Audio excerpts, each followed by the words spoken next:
problem setelah mu'nah itu muasyarah. Kita terlalu minta untuk dilayani. Yang laki-laki, begitu juga yang perempuan, mintanya untuk dilayani juga, dipenuhi juga. Sehingga adanya hanya gontok-gontokan, padahal konsep cinta kemarin kita sudah belajar di Arba'in Nawawi. Konsep cinta itu kan kepada Allah, kepada Sayyidina Muhammad Rasulullah, terus kemudian kepada al-khalqu makhluk. Kalau cinta kepada Allah itu bil ibadah. Kalau kepada Sayyidina Muhammad seperti yang disampaikan oleh Pak Imam tadi, sholat ayat yang terakhir dibaca, itu bil ittiba, dengan melikuti. Salah satunya kepada manusia itu bil khidmah. Ya? Kalau cinta kepada sesama, mentalnya melayani. DPR, MPR itu kan perwakil, namanya wakil, ya melayani yang diwakili, wong digaji oleh yang mewakili, yang mewakili. Loh, kalau kita ketemu pejabat, jalannya begini, sudah jelas itu kan di dalam wala tamshi fil ardi marha innallaha la yuhibbu kulla mukhtalin fakhur. Meskipun sudah jadi orang alim yang sana kemari itu dijemput, ke sana kemari dilayani, meskipun menjadi ulama, meskipun jadi pejabat dan sebagainya, jangan begitu. Kita ini sudah mencederai dua, sholatnya iya, tapi tidak mengikuti Rasulullah yang sederhana, yang biasa. Kemudian bil khidmah, tidak melayani makhluk dengan ikhlas, dengan baik. Sehingga itu sudah problem dalam muasyarahnya. Yang terakhir, ini kan kita menguraikan. Karena hidup kita itu yang paling penting kan di dalam keluarga kita. Yang terakhir itu adalah taklimat. Jarang kita memberikan nasihat kepada keluarga, kepada pasangan hidup, kepada anak-anak. Kita ini pinter ngobrol sama orang lain. Kita ini bisa ngomong lembut kepada orang lain. Termasuk saya. Kalau mengkaji kitab kayak detailnya kayak begini, hebat kalau di masjid, kalau di mana. Tapi kalau ngomong sama anak, sama istri, tercekat itu. Tapi harus dilatih. Allah menghendaki kita berkeluarga, diantaranya adalah dengan cara ini tadi. Keibadah keluarga itu adalah kebaikan.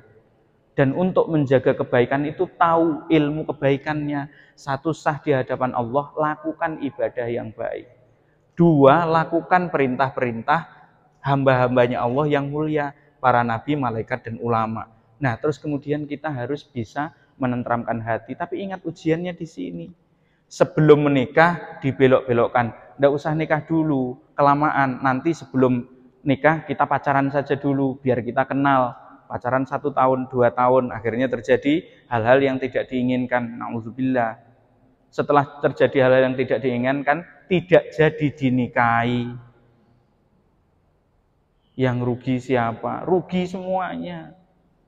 Yang laki-laki kelihatannya tidak rugi, iya nanti dipotong-potong itu terongnya di akhirat. Bahaya kan? Na'udzubillah. Yang perempuannya di dunia dirugikan, orang tuanya dua-duanya dirugikan, Masya Allah. Ini lihat, saat menikah, saat berkeluarga, saat sholat, kita dihilangkan fokusnya.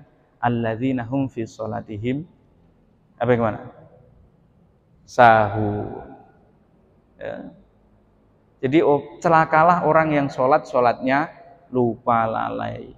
Kalau dalam tafsir Jalalain itu, lalai itu bukan hanya sekedar lalai ketika lupa dalam sholat.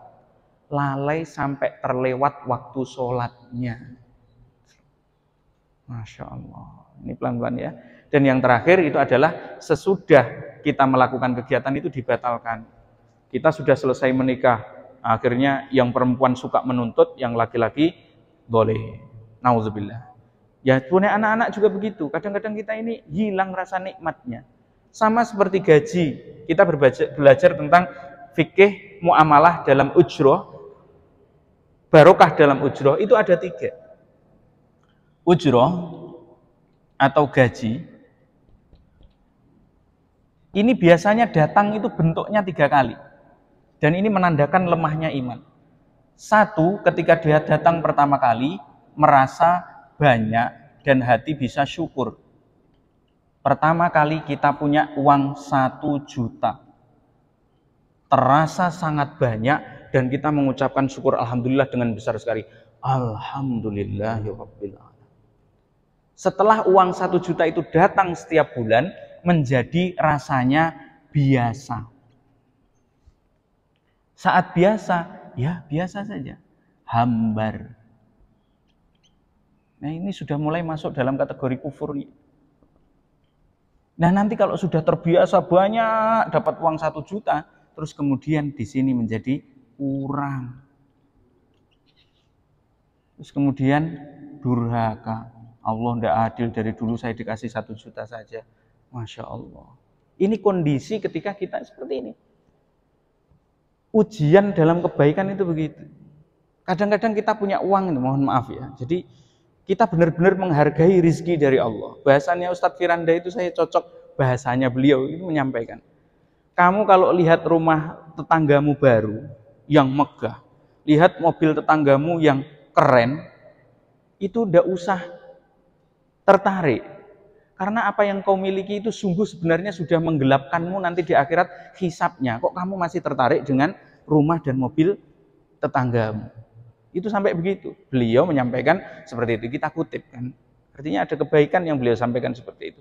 Tapi lihat, memang sifatnya begini. Kapan kita punya uang 1 juta saja, di pertama kali banyak merasa syukur. Kalau sudah terbiasa jadinya hambar. Lama-lama jadi kurang, terus kita durhaka. Punya keluarga, punya anak, punya mobil, punya kendaraan begitu. Nah tugas kita itu kan bihaitsu tastaqim. Bagaimana caranya tetap istiqomah dalam kebaikan. Baik ya. Ini kan penjabarannya. Kuncinya itu hanya di sini. Apakah itu kebaikan? Kebaikan adalah yang dua ini adalah husnul khuluq. Ya, kebaikan adalah husnul khuluqi, akhlak yang baik. Akhlak yang baik di hadapan Allah dan di hadapan makhluknya yang mulia. Nah, kalau kita bertemu dengan orang-orang yang minum khamr, kalau kita tidak ikut minum, itu namanya akhlaknya tidak baik. Kita minum kok tidak minum sama-sama. Nah itu bukan hamba yang mulia. Kalau hamba yang mulia adalah hamba-hambanya Allah, minimal adalah para ulama, para nabi, dan pandangan para malaikat. Yang terakhir, kita akan belajar tentang yang nomor 2, keburukan. Al-ismu, keburukan. Keburukan itu konsepnya hanya ada 2. 1, 2. Mahaka fi sodrika, yang mendatangkan kegelisahan. Wa karihta ayyatali alaihin nas, malu dilihat orang lain.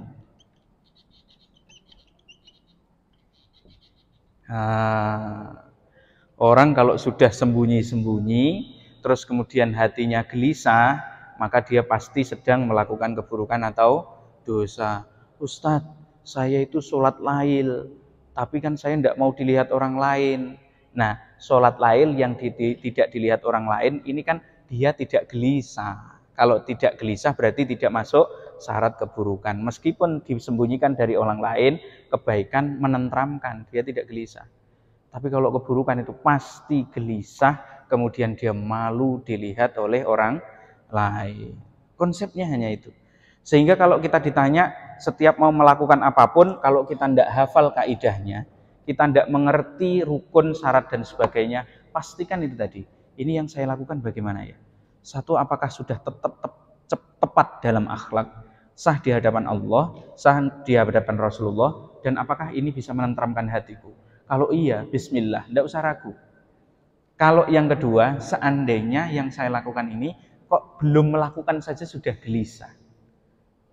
Kemudian ya Masya Allah, ketika sudah dilakukan ya kondisinya seperti itu. Dan terakhir ini tadi, kok saya malu ya kalau ini kelihatan oleh orang lain, ya jangan dilakukan. Rawahu Muslim, hadis ini sahih, diriwayatkan oleh Imam Muslim. Syurupnya jam 5.59 ya, 5.48. Baik, sebelum kita lanjutkan, boleh dari jamaah untuk memberikan pertanyaan atau komentar, boleh ya. Silahkan kalau ada pertanyaan. Nanti masih ada beberapa bonus materi sampai kita syurup ya, mohon waktunya. Silahkan.